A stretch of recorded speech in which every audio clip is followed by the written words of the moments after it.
Bonjour petit internaute, ici Nicole Ferroni pour une nouvelle vidéo de politique pour les nuls. Et le sujet d'aujourd'hui c'est la loi. Comment on fabrique les nouvelles lois qui vont changer notre quotidien et notre pays. Parce qu'il y en a beaucoup peut-être d'entre vous qui savent pas. Vous avez peut-être juste entendu parler de la navette, c'est-à-dire des allers-retours que fait la loi entre l'Assemblée nationale et le Sénat. Et sûrement que vous vous dites au sujet de la loi, exactement comme au sujet des zizi dans les rapports sexuels hétéronormés, vous vous dites oh là là, mais tous ces allers-retours, ça sert vraiment à quelque chose? Eh ben oui, en tout cas dans le cas de la loi. C'est ce que nous allons voir maintenant. Alors tout d'abord, la loi c'est quoi? Ouais, j'avais faim. Les lois, en fait, ce sont des règles de vie communes qui sont fixées pour nous permettre de bien vivre tous ensemble en société. Exemple, selon la loi, on peut se promener tout nu, oui, chez soi, mais pas dans le bus. Ou encore, on peut donner des coups de fourchette, oui, dans la pâte à tarte pour pas qu'elle lève trop, mais pas dans le voisin. Alors, cherche mes feuilles. Ah, voilà. Première question, qui peut proposer une nouvelle loi? Et là, vous aurez envie de me dire « Ah, moi !» Car je sais que la loi, c'est l'expression de la volonté générale du peuple. Donc moi, qui m'appelle Jean-Mi, j'aimerais que tous les gens qui s'appellent Jean-Michel, ils aient le droit d'avoir 1 kilo de chocolat gratuit chaque matin. Alors oui, mais non, Jean-Mi. Les gens du peuple peuvent pas proposer directement une loi, en tout cas pas dans notre pays. Il n'y a pas de référendum d'initiative citoyenne, pas encore. Donc pour l'instant, les propositions de loi, elles se font par l'intermédiaire, de nos représentants. Et nos représentants, ce sont... Et là, normalement, tu devrais être capable de répondre si tu as bien vu ma vidéo sur les législatives. C'est oui, bien, Josiane, exactement. Ce sont les députés. C'est les gens que nous avons élus. Voilà, l'un des deux. Au mois de juin, lors des élections législatives, vous avez choisi soit en fonction de vos idées politiques, soit en fonction de vos préférences vestimentaires. C'est-à-dire, si tu préfères les mecs à chemise bleu ciel, bah, tu as dû prendre des mecs de la République en marche. Si tu préfères les femmes avec des hauts rouges, tu peux prendre la France insoumise. Quel rapport ? Je ne sais pas. Toujours est-il que les députés peuvent proposer des nouvelles lois pour changer nos vies. Et quand c'est eux qui proposent, eh ben on appelle ça des propositions de loi. Sauf qu'il y a d'autres gens qui peuvent proposer des lois que nous n'avons pas élis. L'un des deux. À savoir, tada, les ministres. Alors les ministres, ce sont des gens qui ont été choisis par le ou la première ministre, lui ou elle-même choisi par le président de la République. À quoi on reconnaît un ministre? C'est que très souvent, en plus d'être en charge d'un ministère, ils aiment beaucoup lever la main droite pour faire « Hey, j'ai un projet de loi !» Oui, parce que quand un ministre a une loi à proposer, lui on dit qu'il a un projet de loi. Et les ministres, ils aiment beaucoup avoir des projets de loi parce que si la loi elle passe, ensuite cette loi en question porte leur nom, comme par exemple la loi Pinel, la loi de Robien ou la loi Macron. Ouais, parce qu'avant il était ministre.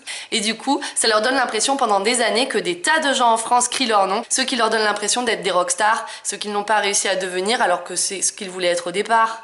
Une fois que l'idée de la loi est là, que ce soit par proposition via les députés ou par projet de loi via le Premier ministre, on peut se demander mais comment se fabrique une nouvelle loi? Oui, parce qu'il y a un processus de fabrication. C'est pas parce que par exemple Madame Elisabeth Borne, elle a une idée de loi qu'elle peut se dire ah oui, enfin ça maintenant j'ai une idée, oh moi je m'appelle Elisabeth Borne, maintenant je m'autorise à les dépasser.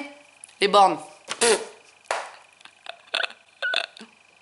C'est pas rigolo. Parce que c'est pas comme ça que ça se passe. Et non, parce que la loi, c'est censé être l'expression de la volonté générale.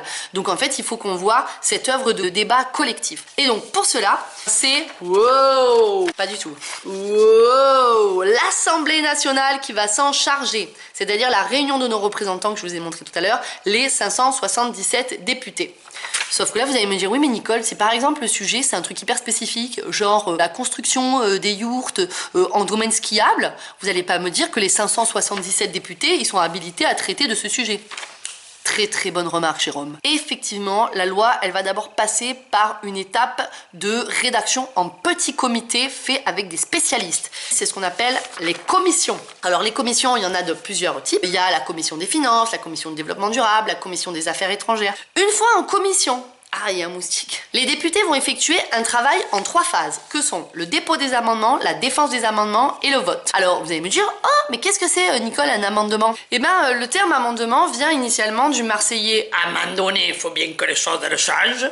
Et ça correspond donc à un petit changement de la loi proposé par un député. Exemple, en ce qui concerne les yourtes en domaine skiable, tel député pourra proposer dans son amendement que seules les petites yourtes soient autorisées, tandis que ce député pourra proposer dans son amendement que seules les grosses yourtes soient autorisées. Et enfin, tel député pourra proposer qu'on arrête d'appeler domaine skiable, vu qu'il n'y a plus de neige pour faire du ski à cause du réchauffement climatique.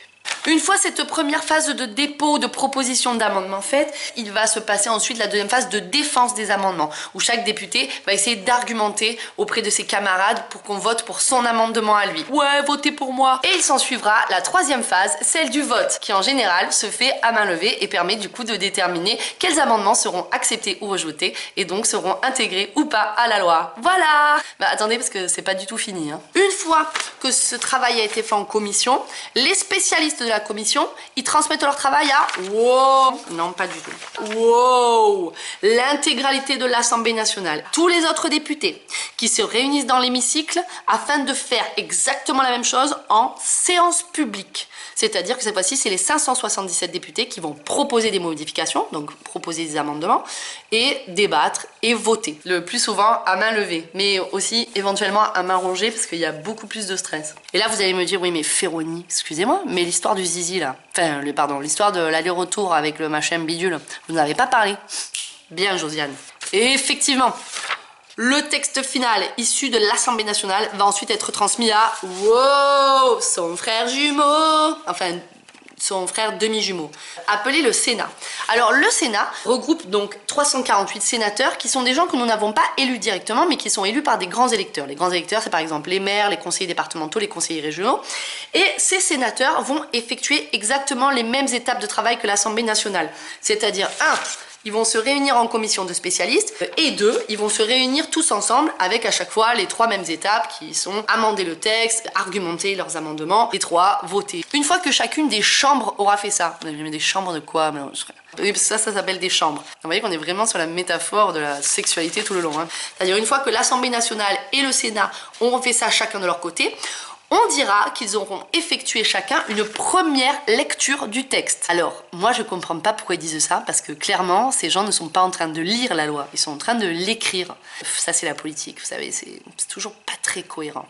En tout cas, dans le cadre de ce qu'on appelle une procédure accélérée, la loi ne subira qu'une lecture. C'est-à-dire qu'elle ne fera qu'un seul aller-retour, Assemblée nationale, Sénat.